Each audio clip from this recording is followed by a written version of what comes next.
பொள்ளாச்சியில் மின் சிக்கனம் குறித்து விழிப்புணர்வு பேரணி 200க்கும் மேற்பட்டோர் பங்கேற்பு. மின்சாரம் சிக்கனம் குறித்து தமிழ்நாடு மின் உற்பத்தி மற்றும் பகிர்மான கழகம் சார்பில் விழிப்புணர்வு பேரணி மற்றும் பல்வேறு கலை நிகழ்ச்சிகள் நடத்தி பொதுமக்களுக்கு மின்சாரம் குறித்து விழிப்புணர்வு ஏற்படுத்தப்பட்டு வருகிறது. இதன் ஒரு பகுதியாக பொள்ளாச்சியில் தமிழ்நாடு மின் உற்பத்தி மற்றும் பகிர்மான கழகம் சார்பில் செயற்பொறியாளர் ராஜா தலைமையில் பல்லடம் சாலை முதல் காந்தி சிலை வரை மின்சார சிக்கனம், வீடு மற்றும் வர்த்தக மின் நுகர்வோர்கள் கடைபிடிக்க வேண்டிய வழிமுறைகள், தொழிற்சாலையில் மின் நுகர்வோர் கடைபிடிக்க வேண்டிய வழிமுறைகள் மற்றும் விவசாயத்தில் மின் நுகர்வோர் கடைபிடிக்க வேண்டிய வழிமுறைகள் குறித்து பேரணியில் துண்டு பிரசுரங்கள் வழங்கி அறிவுறுத்தப்பட்டது. இதில் தனியார் கல்லூரி மாணவ மாணவிகள் மற்றும் மின்சார ஊழியர்கள், அலுவலர்கள் என 200க்கும் மேற்பட்டோர் கலந்து கொண்டனர்.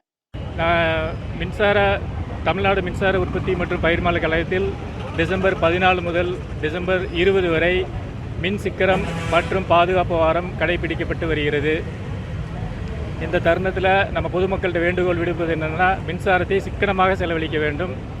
ஒரு யூனிட் மின்சாரம் சேமிப்பதனால் 2 யூனிட் மின்சாரம் உற்பத்திக்கு சமமாகும்.